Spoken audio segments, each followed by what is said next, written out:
3. Imagino que ninguno de nosotros durmió muy profundamente ni de forma continuada aquella madrugada. Lo impedían, de una parte, la excitación que nos había producido la noticia del descubrimiento de Lake y, de otra, la creciente furia del vendaval. Soplaba de un modo tan salvaje aún donde nosotros estábamos que no pudimos por menos de pensar cómo lo estarían pasando en el campamento de Lake, situado justamente bajo los inmensos picos desconocidos donde nacía y se desataba el viento. McTeague ya estaba en pie a las 10 intentando oír a Lake por radio según habíamos convenido, pero alguna perturbación eléctrica que había en el aire agitado hacia el oeste parecía impedir la comunicación. Si pudimos, en cambio, ponernos al habla con el Arkham, y Douglas me dijo que también había tratado en vano de establecer contacto con Lake. Douglas no sabía de la tempestad, pues en la bahía de McMurdo soplaba poco viento a pesar de su insistente fiereza en donde nos hallábamos. Nos pasamos el día escuchando con ansiedad y tratando de enlazar con Lake, pero siempre sin resultado. Hacia mediodía el viento sopló enloquecido desde el oeste y nos hizo temer por la seguridad de nuestro campamento, pero acabó amainando casi totalmente sin más que una moderada recaída a las 2 de la tarde. Después de las 3, la calma era absoluta y redoblamos nuestros esfuerzos para comunicarnos con Lake. Pensábamos que por tener 4 aeroplanos, dotados cada uno de un excelente equipo de onda corta, era improbable que un accidente ordinario pudiera haber inutilizado simultáneamente todos los aparatos. Pero lo cierto era que continuaba el silencio total, y cuando pensábamos en la fuerza delirante que el viento debía haber alcanzado en su campamento, no podíamos alejar de nuestra imaginación los más ominosos presagios.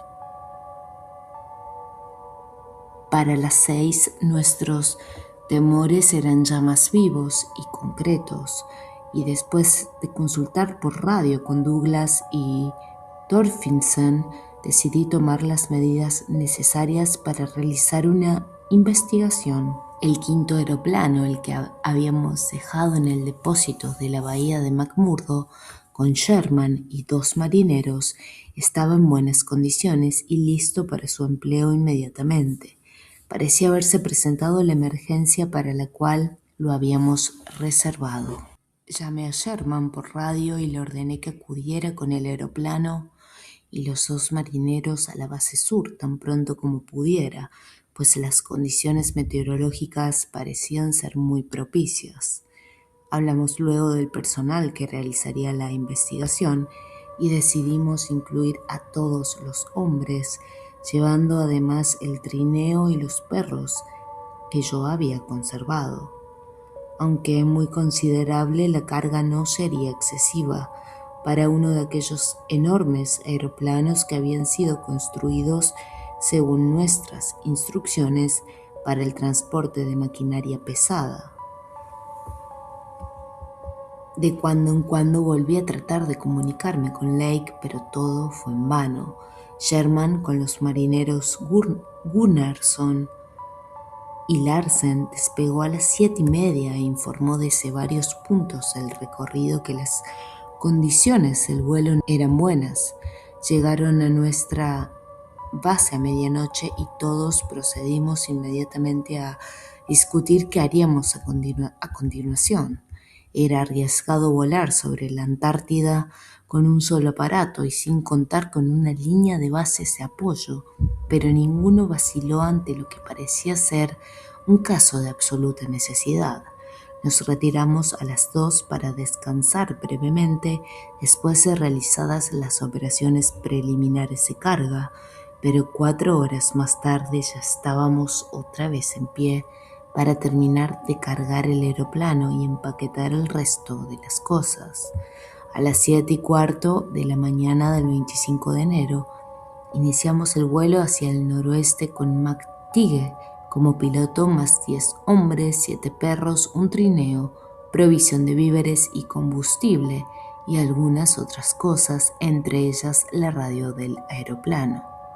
La atmósfera estaba clara y casi en calma y la temperatura era relativamente suave. Calculamos que encontraríamos pocas dificultades para llegar a la latitud y longitud que Lake nos había dado como coordenadas de su campamento. Nos horrorizaba pensar en lo que pudiéramos encontrar o no encontrar al final del viaje, pues el silencio seguía siendo la única respuesta a nuestras insistentes llamadas al campamento. Guardo indeleblemente grabados en la memoria todos los incidentes de aquel vuelo de 4 horas y media, por tratarse de un momento crucial en mi vida que marca la pérdida a mis 54 años de toda la paz y equilibrio mental resultantes de la aceptación de un concepto habitual de la naturaleza y de sus leyes. A partir de entonces, los 10, pero sobre todo un estudiante, Danforth, y yo, íbamos a enfrentarnos con un mundo espantosamente ampliado de horrores en acecho que nada puede borrar de nuestra memoria y que si pudiéramos nos abstendríamos de compartir con la humanidad en general.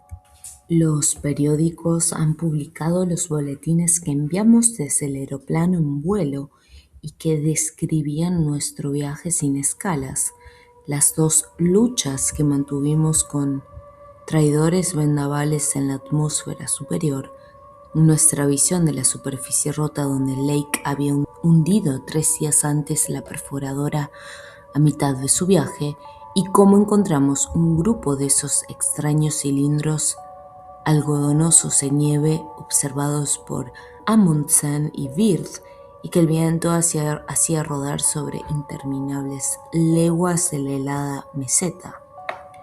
Pero llegó la hora en la que no pudimos expresar nuestras sensaciones con palabras que la prensa hubiera podido entender y otro momento posterior en el que tuvimos que adoptar una verdadera norma de estricta censura. Larsen, uno de los marineros, fue el primero que descubrió la línea dentada de cumbres cónicas y picos de apariencia maligna que teníamos delante en la distancia, y sus gritos nos impulsaron a todos a mirar por las ventanillas de la espaciosa cabina del avión. A pesar de nuestra velocidad, tardaron mucho en destacarse sobre el fondo, por lo que dedujimos que se encontraban a una distancia infinita y que eran visibles solamente a causa de su extraordinaria altura.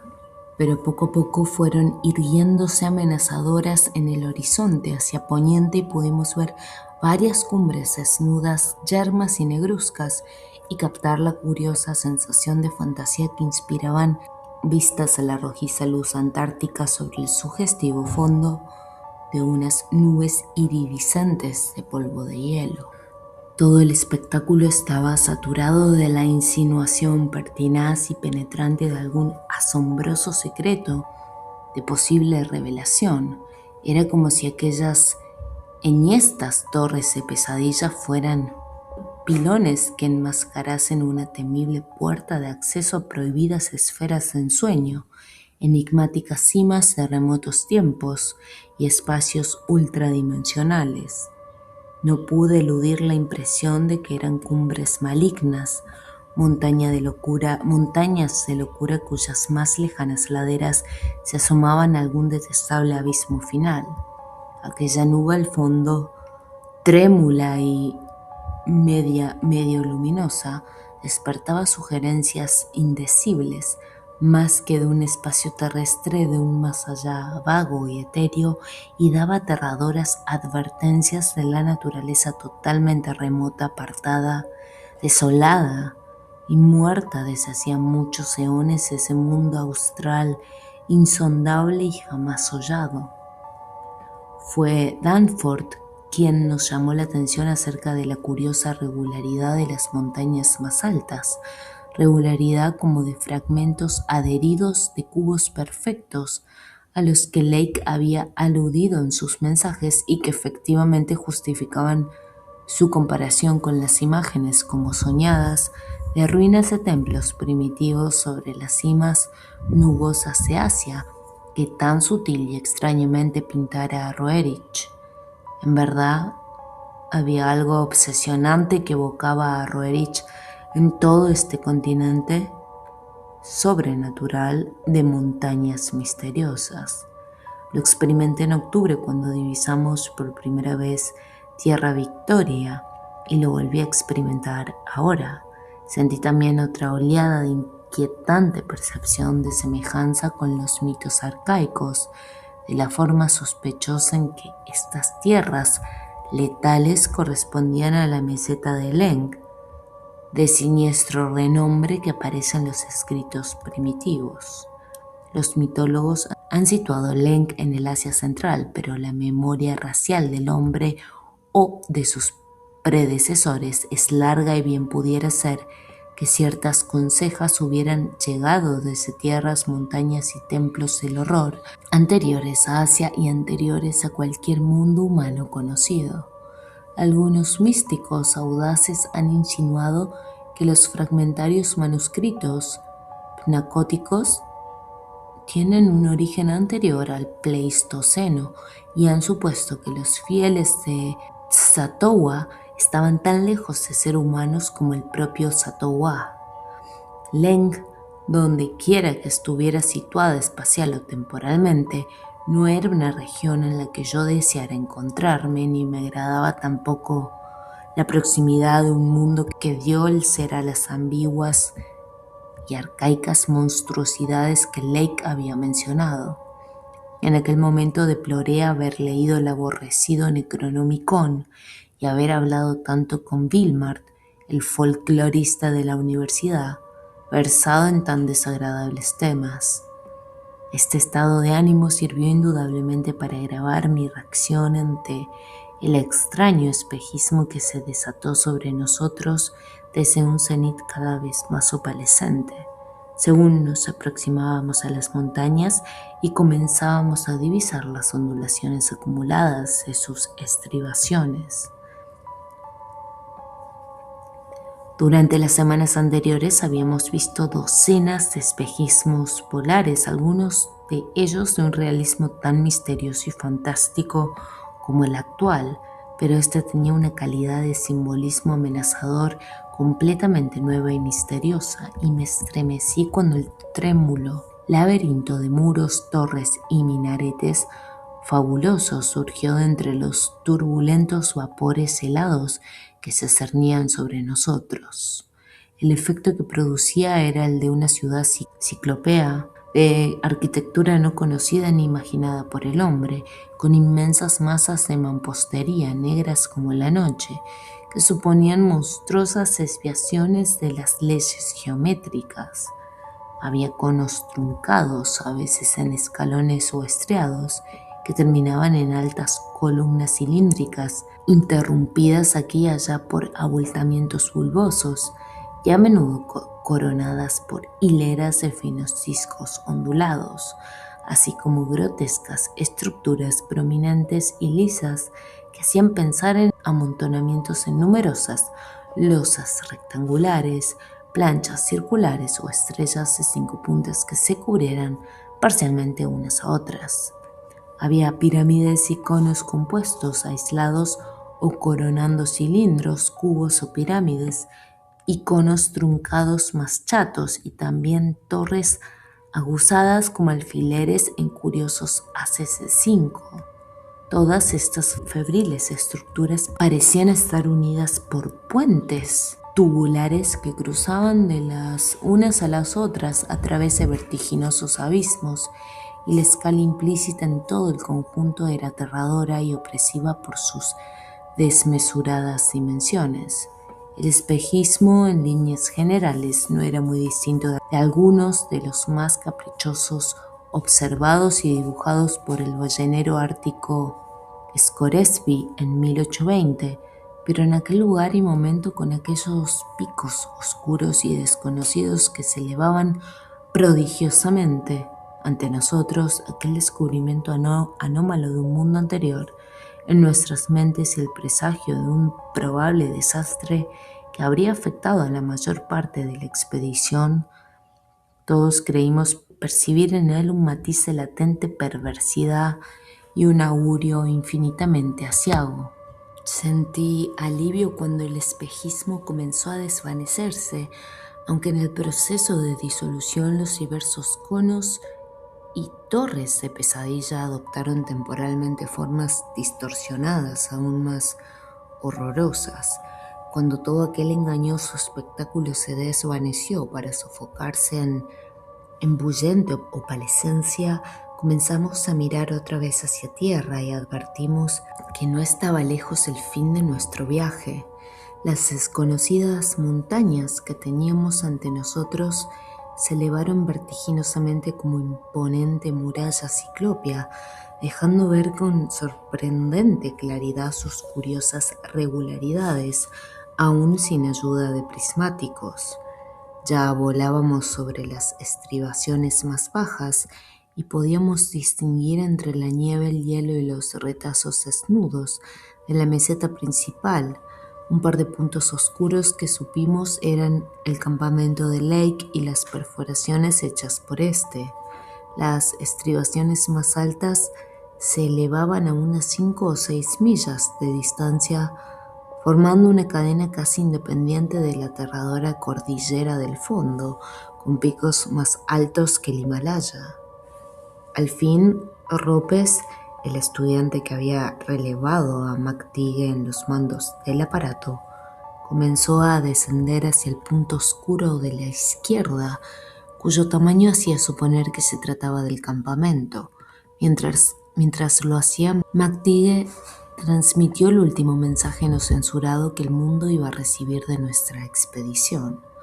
Todos naturalmente han leído los breves e insuficientes boletines del resto de nuestra permanencia en la Antártida. Algunas horas después del aterrizaje enviamos un cauteloso informe acerca de la tragedia que habíamos encontrado y anunciamos al mundo con dolor que todo el grupo de Lake había sido exterminado por el terrible viento del día anterior o de la noche que le precedió. 11 muertos seguros y Gedney desaparecido. Se nos perdonó nuestra confusa falta de detalles por comprender el estado de ánimo en que debió sumirnos el triste suceso, y se nos creyó cuando dijimos que los tremendos destrozos causados por el viento habían dejado los 11 cadáveres en un estado que hacía imposible su traslado. Realmente me halaga que en medio de la angustia del total desconcierto y del atenazante horror apenas nos desviáramos de la verdad en ningún momento. Lo tremendamente significativo es lo que no nos atrevimos a relatar, lo que aún hoy no mencionaría si no fuera por la necesidad de advertir a otros para que se mantengan alejados de terrores sin nombre. Ciertamente que el viento había causado daños terribles. Es muy dudoso que todos hubieran podido sobrevivir a sus efectos, aunque no hubieran ocurrido otros acontecimientos. La tempestad, con su furor de partículas de hielo disparadas con fuerza infernal, tuvo que ser algo infinitamente peor que todo lo que la expedición había encontrado hasta entonces. Uno de los cobertizos de los aviones, todos al parecer habían quedado muy débiles y poco resistentes, estaba casi pulverizado y la torre de perforación a alguna distancia había quedado totalmente destrozada. Las partes metálicas expuestas al viento de los aviones y del equipo de sondeo estaban pulimentadas por la infinidad de golpes recibidos y 2 de las tiendas pequeñas aparecían aplastadas a pesar de los muros de nieve alzados para su protección. Las superficies de madera azotadas por el vendaval estaban despintadas y llenas de agujeros, y de la nieve habían aparecido toda clase de huellas. También es verdad que no encontramos ninguno de los ejemplares biológicos arcaicos en condiciones de poderlo transportar entero. Recogimos algunos minerales de un gran montón esparcido entre ellos varios de los trozos verduzcos de esteatita, cuya rara forma de estrella de 5 puntas y casi imperceptible dibujo de puntos agrupados había dado motivo para tantas dudosas comparaciones, y también algunos huesos fósiles, entre los cuales se hallaban algunos de los más característicos de los ejemplares curiosamente dañados.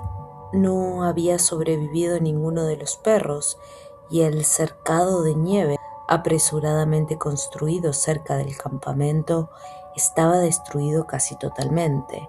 Es posible que fuera obra del viento, aunque una mayor destrucción en la parte próxima al campamento, que no era la de Barlovento, hacía pensar en una arremetida de los propios animales impulsados por el frenesí. Los 3 trineos habían desaparecido, y hemos tratado de explicar que es posible que el viento los arrastrara lejos de allí. La perforadora y el equipo de fusión de hielo que hallamos junto a la perforación estaban demasiado destrozados para pensar en salvarlos, por lo que los utilizamos para cegar aquella puerta de acceso al pasado, sutilmente inquietante, que Lake había abierto con dinamita.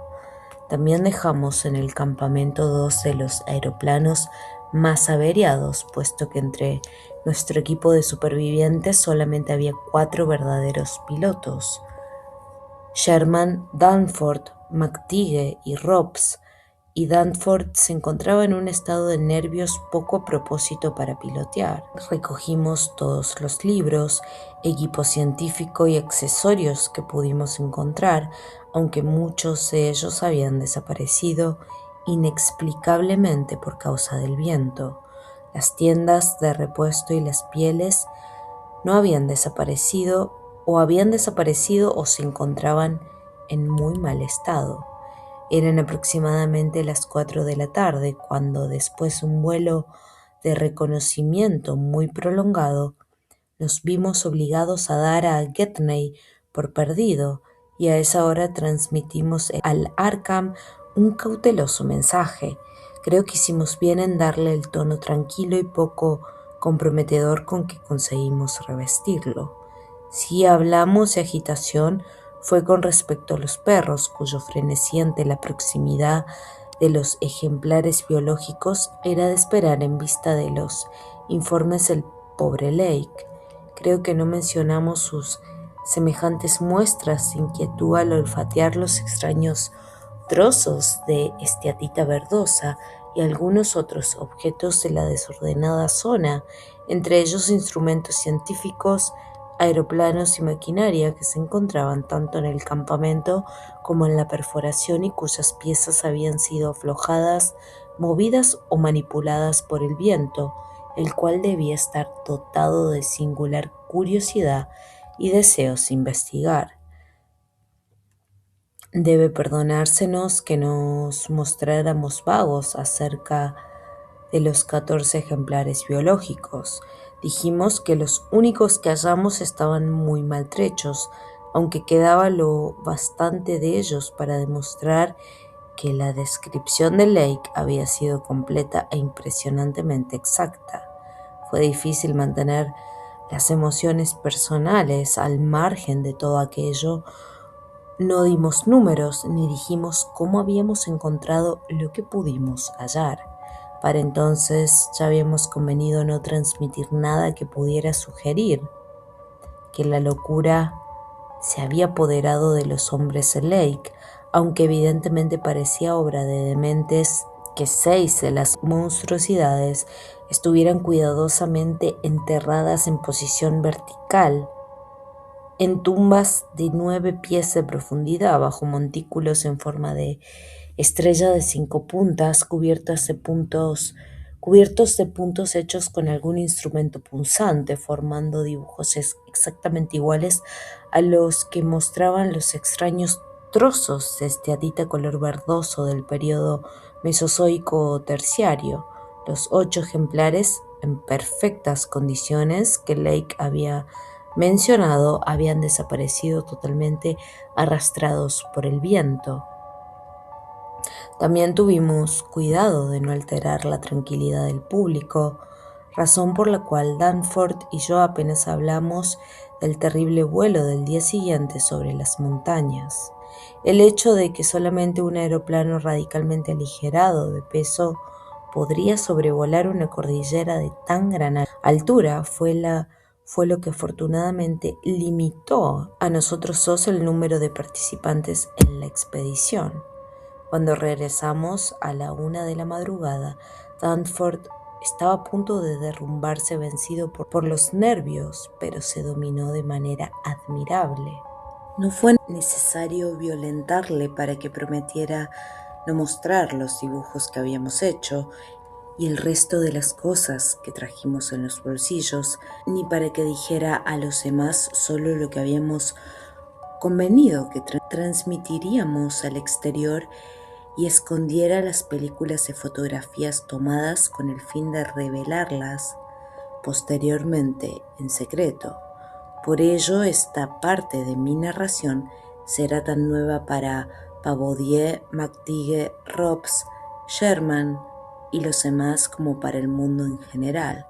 En realidad, Danforth es más reservado que yo, pues él vio, o cree que vio, algo que ni siquiera a mí ha querido decirme. Como todos saben, en nuestro informe confirmábamos la opinión de Lake de que los grandes picos eran de pizarra precámbrica y de otros estratos arcaicos que habían permanecido inalterables por lo menos desde mediados del Comanchiense. Comentábamos la regularidad de las formaciones de murallas y cubos adheridos.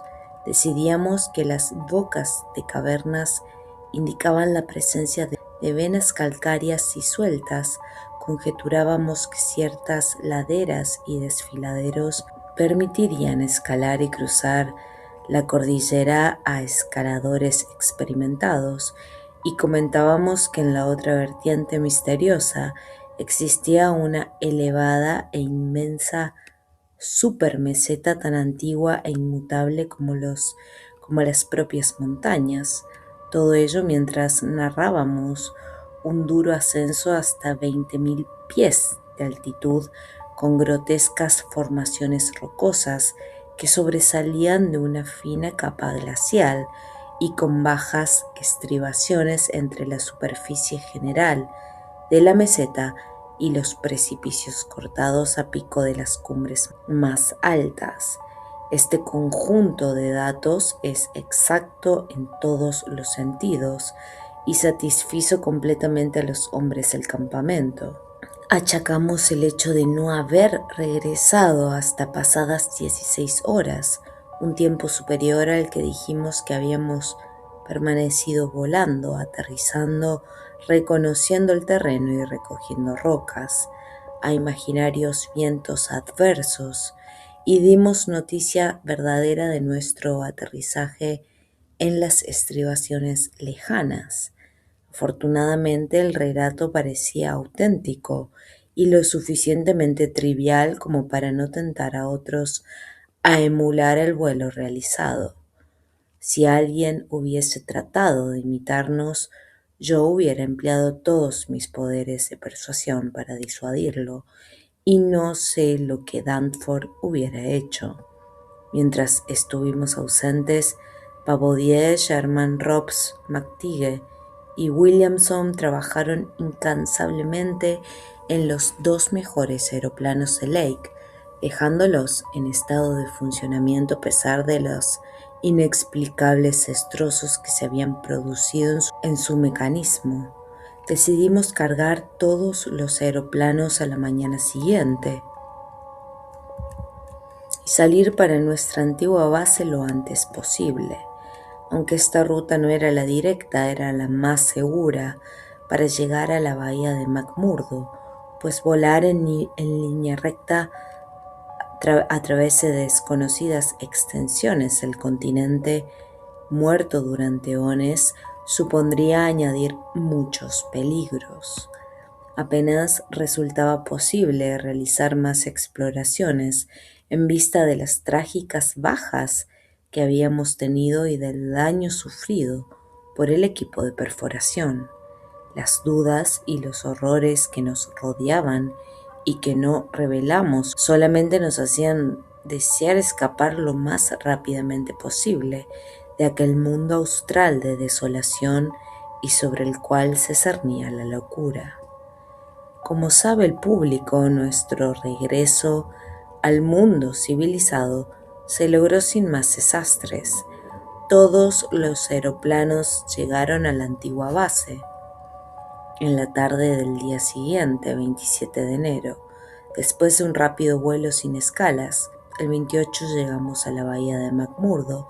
Tras 2 etapas de vuelo, la única escala, muy breve, fue debida a la avería de un timón provocada por el tremendo viento que soplaba por encima de la muralla de hielo una vez atravesada la gran meseta. A los 5 días el Arkham y el Miskatonic, con toda la tripulación y todo el equipo a bordo, se alejó de los mantos de hielo cada vez más espesos y navegamos rumbo al norte por el mar de Ross con las burlonas alturas de Tierra Victoria, descollando contra un alborotado cielo antártico hacia el oeste y desfigurando los gemidos del viento hasta convertirlos en silbos musicales que abarcaban una amplia escala y que me helaron el alma hasta lo más hondo. Menos de 2 semanas después, dejamos atrás el último indicio de regiones polares y dimos gracias al cielo por haber salido de un territorio embrujado y maldito en que la vida y la muerte, el espacio y el tiempo habían formado oscuras y blasfemas alianzas en las épocas ignotas en que la materia serpenteó primero y nadó después sobre la corteza apenas enfriada del planeta.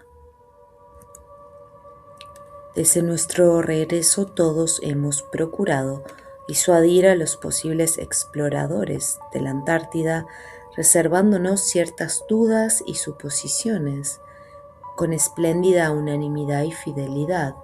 Incluso el joven Danforth, pese a su crisis nerviosa, no ha flaqueado ni ha hecho revelaciones importunas a sus médicos, y eso que, como he dicho, hay algo que cree haber visto solamente él, y que ni a mí quiere contarme, aunque creo que mejoraría su estado psíquico si consintiera en hacerlo. Su revelación podría explicar y mejorar muchas cosas, aunque bien pudiera ser que no se tratara sino de imaginaciones, consecuencia de la anterior impresión. Esa es la sensación que me dejan esos escasos momentos de irresponsabilidad en que me susurra cosas incoherentes, cosas que niega con vehemencia tan pronto como recobra el dominio de sí mismo. Será difícil disuadir a otros de que se dirijan hacia la inmensa blancura del sur, y alguna de nuestras tentativas puede que perjudiquen directamente nuestra causa al estimular el deseo de saber. Debimos suponer desde un principio que la curiosidad humana no muere y que los resultados que dimos a conocer bastarían para servir de acicate a otros y lanzarlos a la misma búsqueda milenaria de lo desconocido. Los informes de Lake acerca de aquellas monstruosidades biológicas habían enardecido en grado máximo a los naturalistas y a los paleontólogos, aunque tuvimos la prudencia suficiente como para no mostrar los trozos separados que habíamos tomado de los ejemplares enterrados, ni las fotografías de esos mismos ejemplares tal como fueron hallados.